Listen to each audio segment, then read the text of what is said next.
Alors, bonjour Jazia.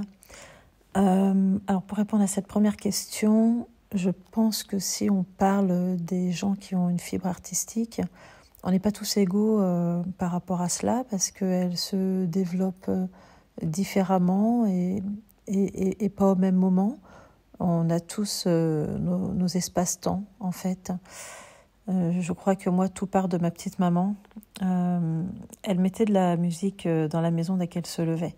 Donc c'était réellement la première chose qu'elle faisait. Donc tous les jours, j'étais réveillée avec Al Jarreau, avec Engelbert Humperdinck, Johnny Mathis, Johnny Hallyday, Herbert Léonard, Julio Iglesias, mais également par de la musique classique, car maman m'a initiée à l'opéra très tôt. Donc ces deux œuvres préférées étant Carmen et La Traviata, je peux vous dire que j'ai été bercée par Georges Bizet et Giuseppe Verdi. Et comme maman passait en boucle le film de Francesco Rossi, j'ai su très tôt qui était Julia Migenes-Johnson et Placido Domingo. Idem avec le film de Franco Zeffirelli, où l'on retrouvait Placido Domingo, aux côtés de Teresa Stratas, qui interprétait Violetta Valeri, la fameuse Dame aux camélias d'Alexandre Dumas, fils. Donc nous écoutions de la musique avant d'aller à l'école, en rentrant de l'école et toute la journée quand nous étions à la maison.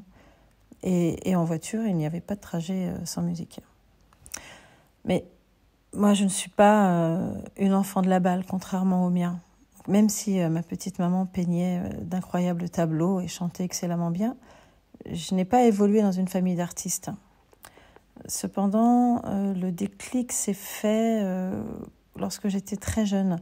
Maman m'a inscrite à un cours de danse lorsque j'ai eu 2 ans.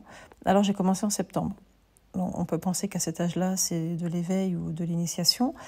Toujours est-il que j'ai fait mon premier spectacle de danse classique le mois de mes 3 ans, puisque je suis née le 9 juin. Alors, j'en ai de vagues souvenirs, mais disons que ce sont des bribes comme des flashs. Mais je me souviens exactement de ce que j'ai ressenti ce jour-là. Je ne voulais pas quitter les planches et je souhaitais retrouver les sensations que la scène avait produites en moi.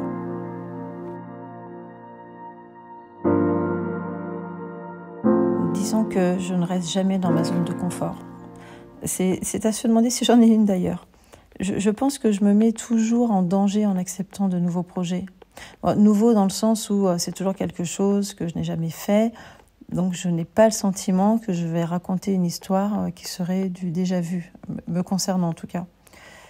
Et dans l'écriture, j'essaye d'explorer des sujets que je pense n'avoir pas été traités, en tout cas pas de ce que je connais moi.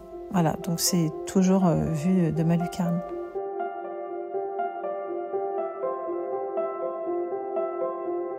Ah, alors c'est sans conteste la première vraie pièce de théâtre, comme j'aime à dire, à laquelle j'ai assisté.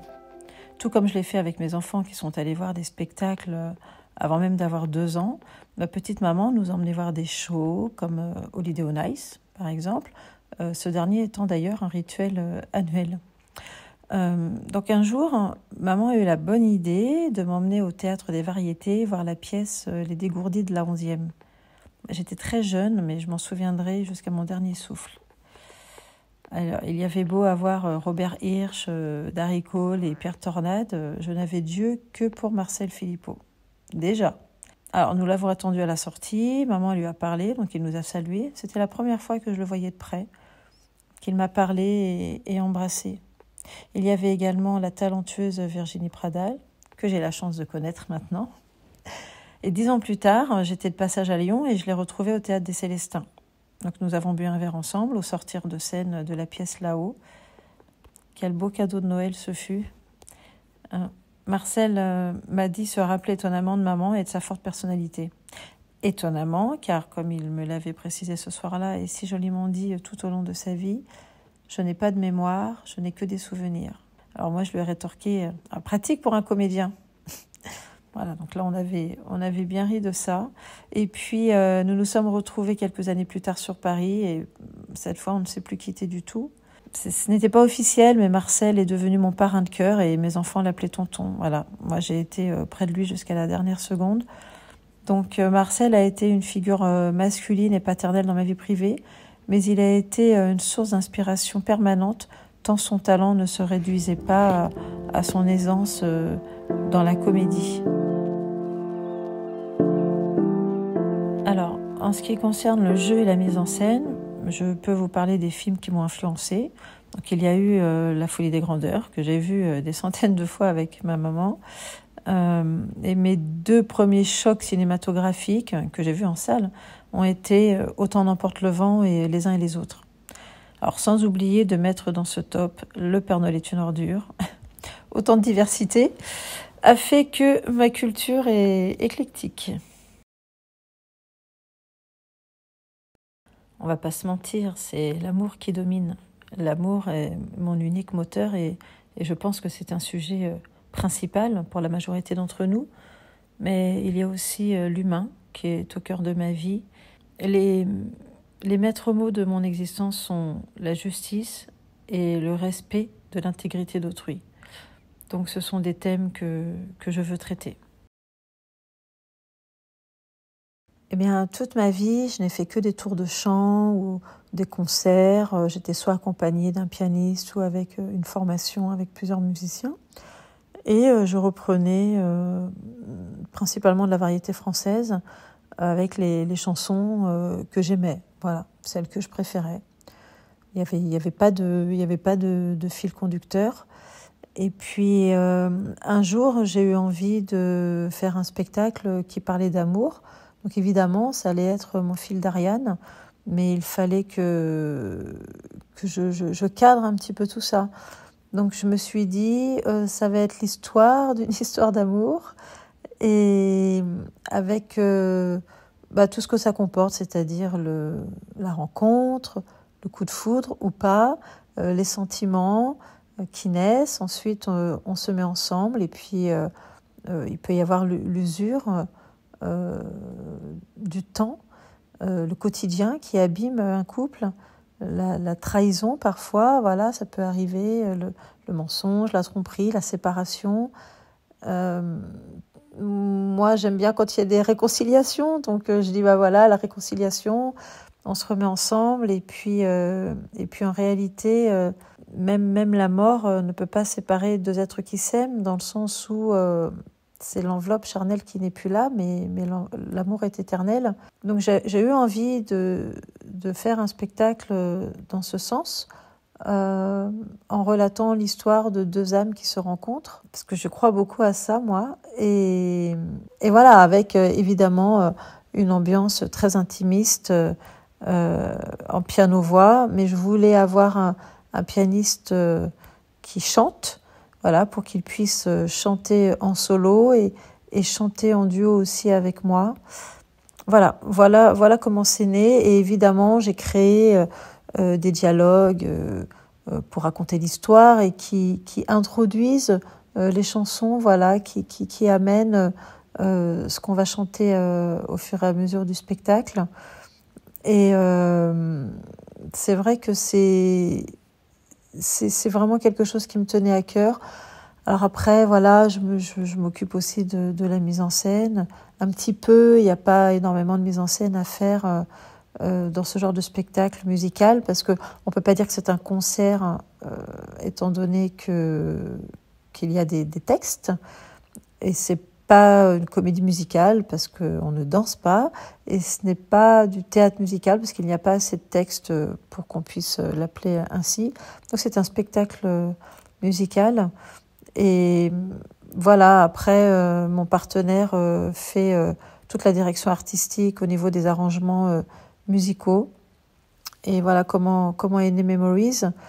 Et le titre, j'ai choisi ce titre parce que c'est par rapport à la mémoire qu'on a, le patrimoine, les chansons qui sont en nous, qu'on les aime ou pas. Parfois on adore une chanson, parfois non, mais en fait, même si on n'a pas vécu quelque chose sur cette chanson, on l'a tellement entendue qu'elle est ancrée en nous sans qu'on le veuille, et donc elle fait partie de nous.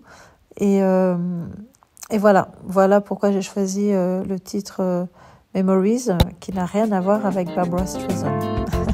Je précise.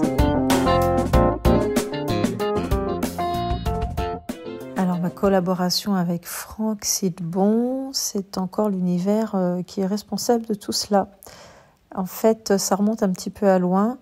Quand je faisais une série de concerts dans les années 2000 et 2001, parce qu'en fait, pour vous expliquer un petit peu, moi, ma carrière est pas du tout homogène, c'est-à-dire que j'ai eu des périodes où je chantais, j'ai eu des périodes où je jouais, j'ai eu des périodes où j'arrivais à chanter et à jouer en alternant tout ça. Et j'ai eu des périodes où j'ai pas travaillé du tout parce que j'ai décidé d'avoir des enfants. Donc je suis restée avec mes bébés jusqu'à ce qu'ils rentrent à l'école. Même s'ils sont rentrés tôt, c'est-à-dire à 2 ans maximum, ce sont des périodes, des années où je n'ai pas travaillé. Voilà, mes enfants ont été ma priorité. Je les ai élevés avec abnégation. C'était très gratifiant. Je les élève toujours, mais voilà, maintenant ils sont un peu plus grands. Donc, entre chaque bébé, à chaque fois, j'ai retravaillé, bien sûr. Mais voilà, donc pour parler de cette période, en 2001, je faisais des concerts, donc avec une formation avec plusieurs musiciens. J'avais un batteur, j'avais d'ailleurs Yvan Ackerman, mon super Yvan Ackerman, qui était le 4e homme de l'affaire Louis Trio, pour ceux qui connaissent ce groupe. Donc voilà, donc il était avec moi. J'avais bien sûr un guitariste, un bassiste, un saxophoniste, et j'ai eu la chance d'avoir Denis Lapassion pour m'accompagner au piano.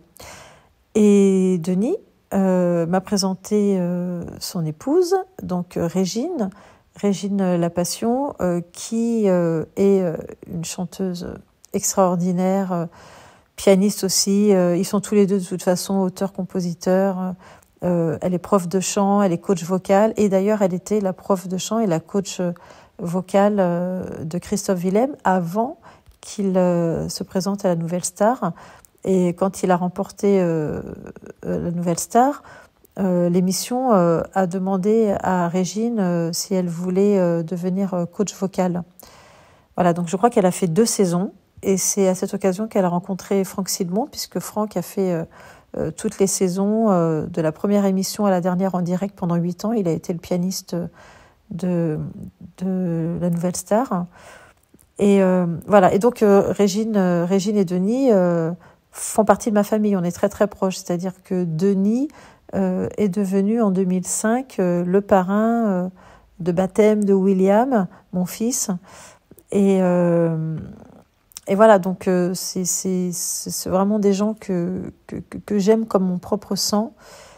Et puis, quand j'ai changé de partenaire, j'ai demandé à Régine, parce qu'elle était en France, parce qu'ils sont partis créer leur école de musique en Guyane, d'où est originaire Denis, parce que Régine est de la Martinique, donc ils sont à 2 heures, donc ça là c'est super. Je vous raconte un petit peu tout ça, mais parce que tout est lié. Et donc, elle était en France pour un concert avec son mari et avec leur fils, Teddy Lapassion, qui est un batteur incroyable du haut de ses 17 ans. Il est juste exceptionnel. Les chiens ne font pas des chats, ça c'est certain. Et voilà. Et donc, elle m'a dit, tu sais qui il te faut, Isabelle? Franck Sidbon. Mais j'ai dit, mais non, elle me dit, mais si, c'est Franck Sidbon et personne d'autre. Alors j'ai dit, ok, ça sera Franck Sidbon et personne d'autre. Alors si tu le dis, mais on va peut-être demander l'avis à l'intéressé. Voilà, donc j'ai appelé Franck et on a parlé, on a longuement parlé. Évidemment, on a parlé du projet que je lui ai présenté. On a parlé de la musique, de l'art en général, de ce qui nous passionnait en particulier. Alors c'est vrai que pour moi c'est important qu'on se sente à l'aise et libre. Donc j'aurais pas envie qu'il fasse une chanson que j'aime pas, donc j'ai pas envie d'interpréter une chanson qu'il n'aime pas, et j'allais pas lui imposer non plus ce qu'on faisait avant s'il y avait des chansons qu'il n'aimait pas. Voilà, donc on a tout déconstruit, on a quasiment tout cassé là, on a tout cassé en fait, voilà, et on a fait un nouveau spectacle en gardant quand même des chansons que je faisais déjà dans Memories 1.0, on va l'appeler comme ça. Mais voilà, il y a des chansons que mon ancien partenaire ne voulait pas faire, qu'il n'aimait pas, que Franck fait, donc moi je suis ravie. Et puis Franck, c'est Franck, que vous dire Cet homme est un artiste exceptionnel, multitalentueux. Il m'a appris des choses, voilà, de toute façon, moi, j'apprends des choses tous les jours et j'apprends encore. Il m'a appris des choses, je n'avais jamais touché un tambourin de ma vie, il m'a appris à jouer du tambourin pour intégrer comme ça d'autres sons, puisqu'il n'y a que le piano sur scène à la base. Il m'a appris à faire des chœurs, à faire des voix, à être à la tierce, parce que c'est vrai que moi, j'avais fait partie d'une chorale pendant 8 ans, mais comment dirais-je, j'étais soliste, donc je n'étais pas choriste, j'avais jamais fait de chœur. Voilà, donc il m'a appris beaucoup de choses. Et puis on a été très productifs en quelques jours. C'est quelqu'un de très très bienveillant, en plus d'être un être humain exceptionnel. Voilà, donc pour vous parler de ma collaboration avec Franck, j'ai hâte qu'on soit sur scène, parce que le 17 février à l'espace culturel Bernard Dague à Louvre, dans le 95, qui est à une demi-heure de Paris, dirigé par Catherine Gilbert, à 20h30 le 17 février. Ce sera notre première de Memories. Voilà ce que je peux vous dire de cette collaboration dont je suis très heureuse et je me réjouis. Voilà, vraiment, il me tarde d'y être. Alors, les anecdotes, en effet, ce n'est pas ce qui manque. Alors, sans trop réfléchir, j'en ai une qui a à voir avec le mannequinat, parce qu'en fait, quand j'avais 15 ans, j'ai été repérée par un photographe. C'est comme ça que j'ai commencé à faire des photos, ensuite à faire des défilés. Voilà, donc c'est ce qui m'a un petit peu donné confiance en moi, parce que voilà, je me trouvais vraiment le vilain petit canard quand j'étais plus jeune. Ma meilleure amie étant tellement une bombe atomique, et tous les garçons ne la regardaient qu'elle, et moi bah non. Moi, c'est elle, on flashait toujours sur le même garçon, donc évidemment il sortait avec elle, et ben moi j'avais son meilleur pote qui était forcément moins bien. Voilà, donc j'étais vraiment pas du tout en confiance. Et puis un jour, voilà, donc j'ai été remarquée, et j'ai fait mon premier book, et je me suis dit je suis capable de faire ça, je dégage ça.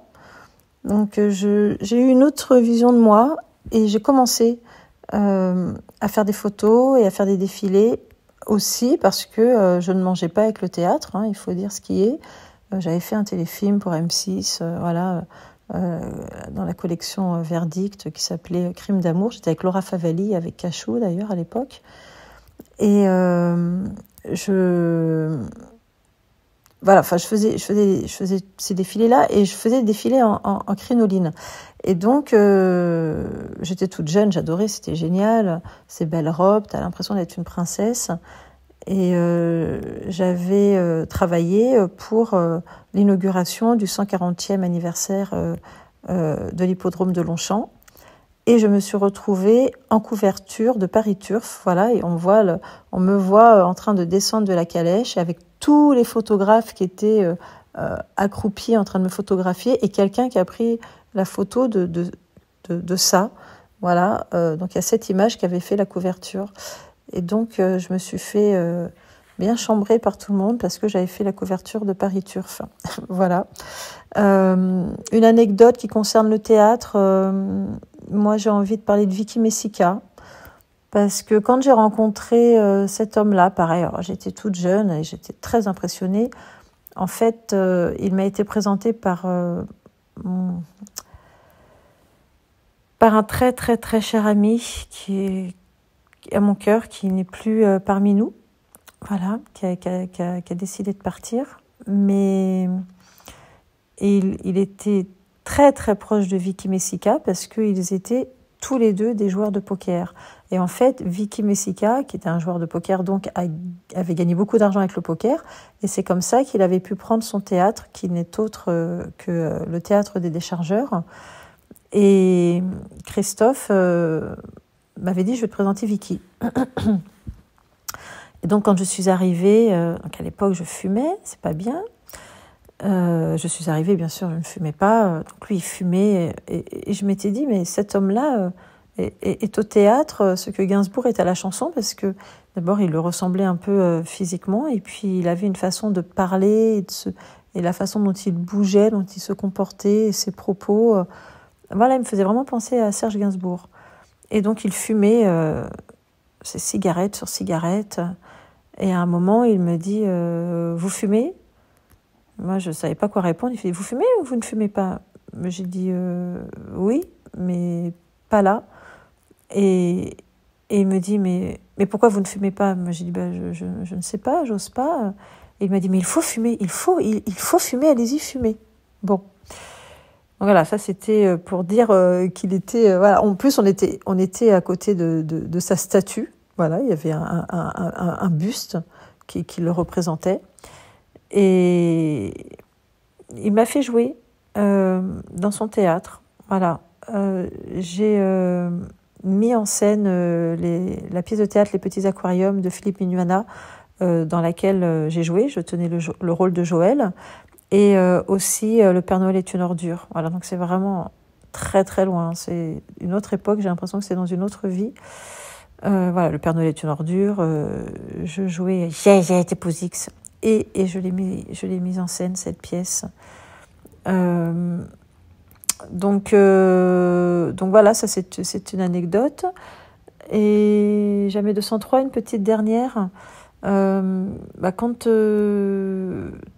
pareil aussi,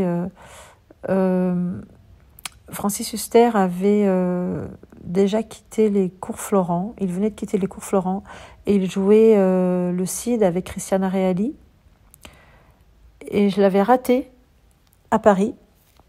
Je crois qu'il jouait aussi à Lyon, au Théâtre des Célestins, de mémoire. Je ne veux pas dire de bêtises, mais je l'avais raté là-bas. Et j'étais allée à La Baule pour aller les voir. Et puis, j'étais restée discuter après la représentation assez longuement avec Francis Huster.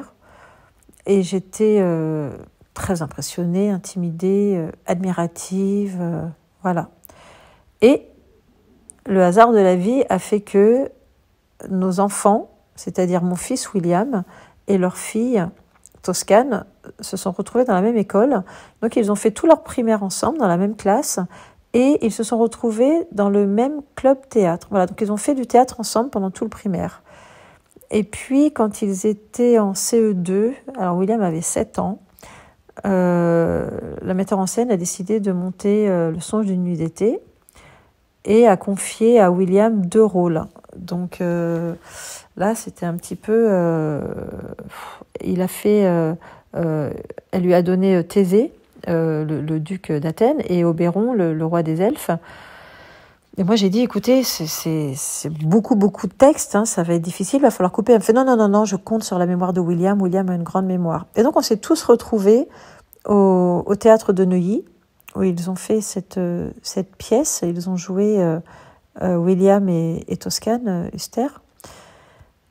Et je me souviens que Francis était très admiratif de William, du jeu de William. En fait, il était tellement élogieux, il était dithyrambique à son sujet, voilà, que ça m'avait touchée. Et puis voilà, et je voyais bien sûr tout le temps Christiana à la sortie de l'école.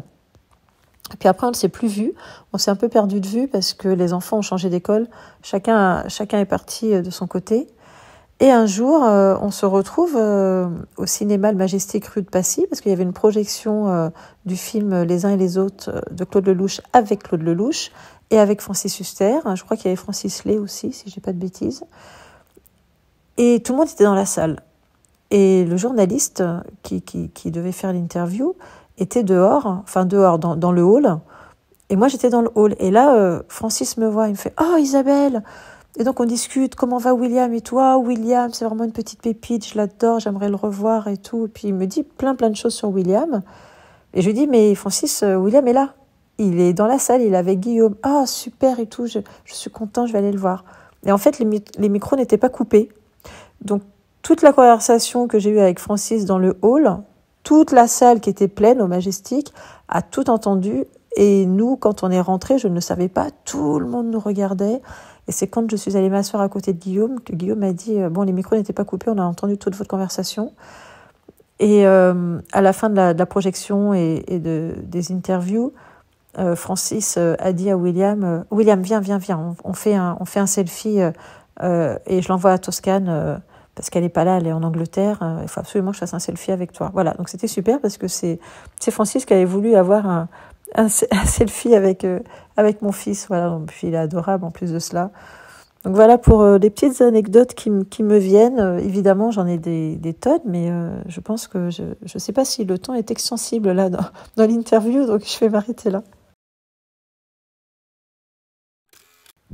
Alors ça, c'est un peu une question piège parce que, waouh, j'ai presque envie de dire aucune, tellement il y a des pièces que j'ai aimées, que j'aime. Faut dire quand même que moi, j'ai commencé le théâtre à l'âge de 6 ans. Après, je suis rentrée au cours Florent pendant 3 ans. Après, j'ai fait 2 sessions d'acteurs studio. Et pendant ce temps, je suis beaucoup allée au théâtre toute ma vie, sans compter ce que j'ai pu voir aussi à la télévision. Donc, j'ai envie de dire, si je dois en citer, je vais en citer 2, tant qu'à faire. Je vais citer une comédie. Je vais dire L'Avare de Molière. Et puis, je peux citer aussi un drame romantique comme Ruy Blas de Victor Hugo. Après, pourquoi? Je ne sais pas. Peut-être parce qu'elles ont toutes les deux un lien avec Louis de Funès. Voilà, moi je dirais ces 2 pièces-là.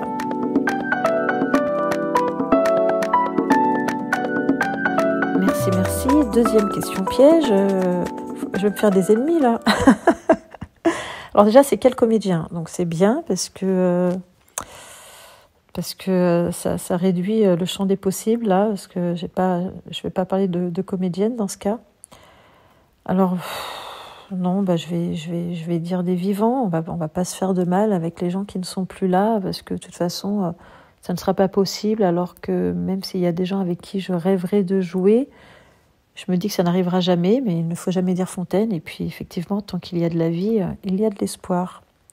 J'ai eu la chance de fouler les mêmes planches que mon Marcel Philippot. Ça, c'était vraiment un beau cadeau. Et je dois ça aussi à Franck Desmet, parce que on a été ensemble sur la scène de son théâtre, au théâtre de la Huchette.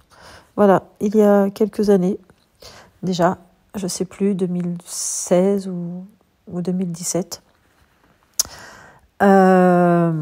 Après, vous savez, il y a des projets qui ne se font pas ou qui sont dans les tiroirs, qui attendent d'être dépoussiérés, d'être ressortis. Il y en a qui voient le jour parfois, puis il y en a qui ne les voient pas pour diverses raisons, soit pour des questions d'emploi du temps, parce qu'on n'arrive pas à conjuguer les plannings. Voilà, c'est difficile de croiser tout ça, soit pour des questions de production. Et avec Pierre Santini, on avait très envie de jouer ensemble, et en 2015, enfin depuis 2015, on en parle quand même. On en a parlé à plusieurs reprises, quand on s'est vu, quand on s'est appelé, quand on a mangé un morceau ensemble, quand on s'est croisés, quand on a été ensemble à des spectacles, quand je suis allée le voir jouer. Il y avait une pièce de notre ami commun Gérard Levoyer qu'on avait envie de jouer, une pièce à 2 personnages, et puis ça ne s'est jamais fait. Voilà, donc je ne sais pas si un jour ça se fera. Il y a aussi un autre projet, toujours à 2 personnages. Moi j'adore jouer à 2. À 2 personnages, un projet avec Pierre Azéma, et ça serait Olivier Lejeune. Voilà, l'ami Olivier qui nous mettrait en scène. Voilà, donc ça c'est dans un petit tiroir aussi. Et puis alors évidemment, je suis obligée de nommer William, l'ami William Mesguich. Évidemment, qui n'a pas envie de jouer non plus avec William, il est vrai. Il a accepté de faire partie d'un projet, d'une pièce, avec Alexis Dessau à la mise en scène, où il serait le narrateur. Voilà, donc déjà d'être réunis de cette façon sur un projet, c'est déjà beau, c'est déjà voilà magnifique.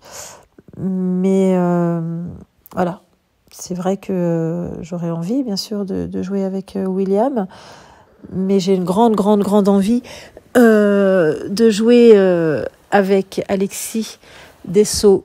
Je veux pas m'avancer, mais je crois savoir que cette envie est réciproque et on est au taquet là, on est dans les starting blocks, donc ça devrait se faire. Je veux pas faire de scoop, mais ça devrait se faire.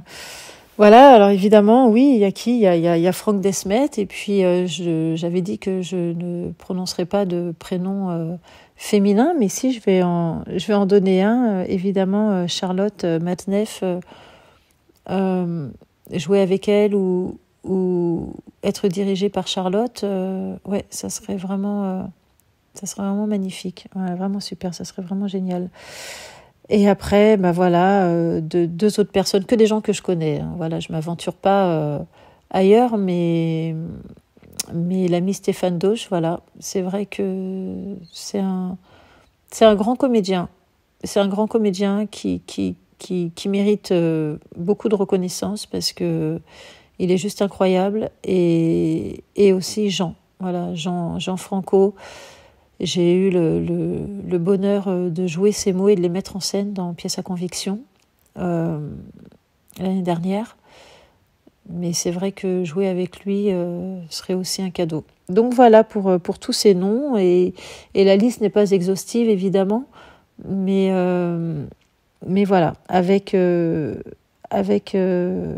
projet avec Alexis Dessau, là, que nous touchons du bout des doigts. Voilà, espérons que ça réponde bien à cette question.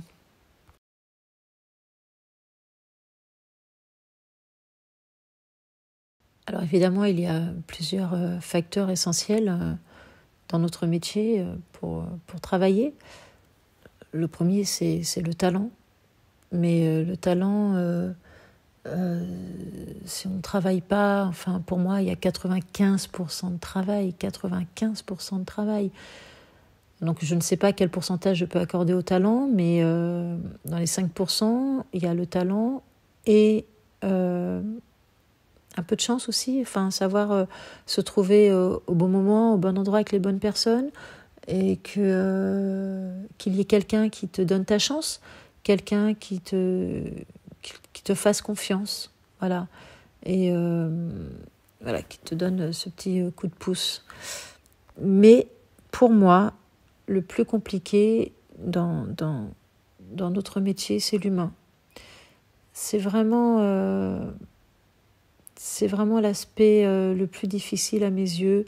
D'abord parce que les gens parlent, les gens racontent une vie qui n'est pas la vôtre, les gens parlent de vous sans vous connaître, les gens se fient aux apparences, et ça n'a pas été arrangé avec les réseaux sociaux, loin de là. Voilà, même si on joue le jeu, hein, évidemment, personne nous force à poster des photos, à publier des textes, mais il y a des gens qui racontent des choses fausses, voilà, qui vous inventent une vie, qui vous prêtent des intentions qui ne sont pas les vôtres, des traits de caractère qui ne vous appartiennent pas. Et ça, c'est vraiment compliqué parce que enfin, moi, je n'écoute pas. Hein. Moi, j'ai besoin de me faire ma propre idée. On peut me dire ce qu'on veut sur quelqu'un. Moi, j'ai besoin de rencontrer les gens. J'ai besoin de me faire ma propre opinion. Et voilà. Mais oui, voilà, je dirais l'humain. Et quand on a la chance de rencontrer des belles personnes, c'est-à-dire que toutes les personnes que j'ai citées, avant, quand vous m'avez demandé avec quel comédien je rêverais de jouer, alors évidemment, on a envie de jouer avec des gens talentueux, mais pour moi, ça ne fait pas tout. C'est-à-dire qu'il faut qu'il y ait une belle âme, il faut que ce soit une belle personne, il faut que l'humain prédomine. Ça c'est primordial pour moi. Donc, si c'est moi qui monte un spectacle et que je suis à l'origine du projet, je choisis mes équipes. Et si on vient me chercher, eh bien, je regarde avec qui je vais travailler. Et effectivement, oui, ça devient une priorité, ce qui n'était pas le cas avant. Mais en allant dans le temps, c'est essentiel pour moi. Donc l'humain, je dirais, qui est le plus compliqué dans notre métier. Merci infiniment, chère Jazia, de m'avoir invitée. Avant de clôturer cette interview, j'aimerais remercier des personnes que je n'ai pas encore citées, à savoir Monsieur le maire de la ville de Louvre, Monsieur Eddy Taureau, et aussi Monsieur Pascal Hippolyte, qui est le maire adjoint délégué à la culture, étant donné que, comme déjà dit, nous allons jouer Memories le samedi 17 février 2024 à 20h30 à l'espace culturel Bernard Dague. Et Catherine Gilbert, la directrice du théâtre, m'a dit qu'à cette occasion, ils ont décidé de transformer le théâtre en cabaret. Donc j'imagine qu'il y aura des chaises autour des tables, du champagne, visiblement. Donc c'est une formule inédite, ça va être nouveau pour moi. Voilà, je tiens à remercier aussi Laurent Pontoire, le régisseur du théâtre, qui est exceptionnel, qui m'avait fait déjà un super travail, et au niveau de la création du décor, et au niveau de la création et de la créa lumière sur la pièce de théâtre de Jean Franco, pièce à conviction, l'année dernière. Là, c'est également lui qui va signer la créa lumière. Et aussi un grand merci à Gérard Cousin, qui est un membre du groupe Cyclope, pour ceux qui connaissent, et qui est aussi ingénieur du son. Donc c'est lui qui va assurer le son le soir du spectacle. Mais voilà, donc voilà, je suis très heureuse que ce soit ces deux grands hommes talentueux aux manettes pour nous. J'ai une pensée pour Stéphane Parfot, mon photographe, qui me suit depuis des années et des années sur beaucoup de projets, et qui a aussi réalisé le graphisme de l'affiche Memories. Voilà, merci beaucoup à Cinéthéact pour le support apporté, pour son soutien. Merci à notre producteur Rachid Yazami, qui me suit depuis quelques années dans mes aventures artistiques, et qui est vraiment d'un soutien précieux pour moi. Voilà, je tenais vraiment à le citer, à le remercier. J'embrasse toutes les personnes que j'ai citées et toutes les personnes que je n'ai pas citées mais auxquelles je pense, et toutes les personnes que je connais qui auront écouté cette interview, et je salue très chaleureusement toutes celles que je ne connais pas. Voilà, et j'embrasse évidemment mon époux Guillaume et nos 3 enfants, William, Amber et Hope. Voilà nos petites merveilles. Merci infiniment et à bientôt.